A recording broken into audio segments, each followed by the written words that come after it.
A hobby. Most people just see it as a pastime, but do they really see the importance in them? Here's how I see it. A hobby is like a shoe. Why? Well, imagine a pair of shoes.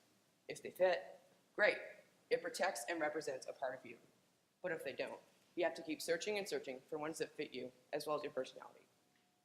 Also, you would outgrow your shoe just like you'd outgrow your interest for a hobby. So why is this important? Well, hobbies have kept people busy doing what they love for many years since people have had the luxury of free time. The coolest fact I learned about hobbies was how they were effective in the Great Depression. According to Stephen Gelber from the Oxford University Press, leisure activity known as hobbies took an unprecedented growth during that time because of how many people wanted to serve a purpose and do something with their life. Another thing I learned while researching hobbies was how they have an effect on an individual's health. I believe that the overall health of an individual is comprised of two components, physical and mental health, and more specifically, a balance between the two. I believe that hobbies can play a role in maintaining this balance. Hiking is a great example of a hobby that directly influences physical health. Hiking also happens to be a favorite hobby of my mom and brother. Recently, we took a trip to Banff, Canada, where we spent 3 days hiking at Lake Louise. We did the total of 3 hikes, ranging from 5 to 8 kilometers. These hikes were very challenging from a physical aspect because of how steep they were and the sudden change in elevation.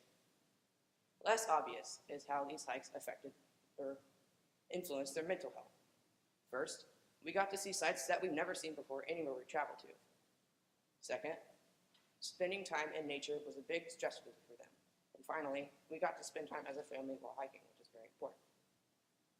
As I mentioned before, one hobby does not have to fit everybody. Although hiking is a favorite for my mom and brother, I personally detest and loathe hiking and was really not looking forward to that trip.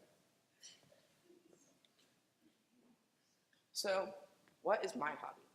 Well, I tend to go through phases that last around about 3 to 6 months due to my short attention span, which is probably a result from my ADD. Well, the longest hobby that I've had throughout my life is cars. The thing that I like about cars is how many amenities you can fit into one relatively small area to make it even more comfortable than your home.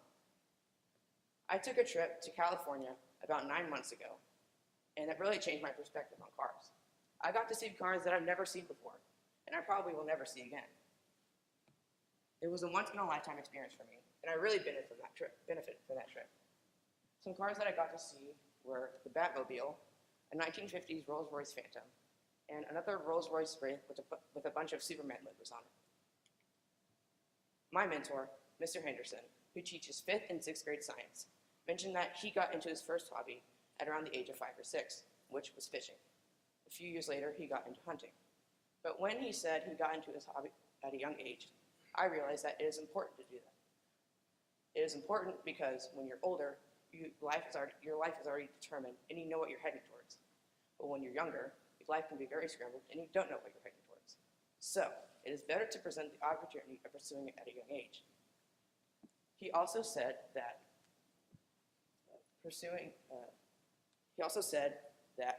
encouragement from close friends and relatives is very important because you're not the only one who's going to help you pursue your passion. Now, when trying to find a hobby, there can be some hurdles you have to face and some obstacles that you will have to overcome. First, you may have so many different interests that you can't put equal time into.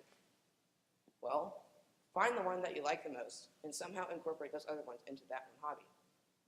Next, you may not have any interest. This can mostly apply to the people who don't really do anything. So, travel to the other side of the world if you have to. Find some culture. Find something you didn't know you liked. And find someone who likes the same thing just to be social. The biggest hurdle you might encounter is time. Time can be a burden on everything. There is no one golden solution that can solve all your problems for time. The best thing I can say is manage your time to the best of your abilities. And when you have with what free time you have, use it to pursue your passion. I have presented all this information to you.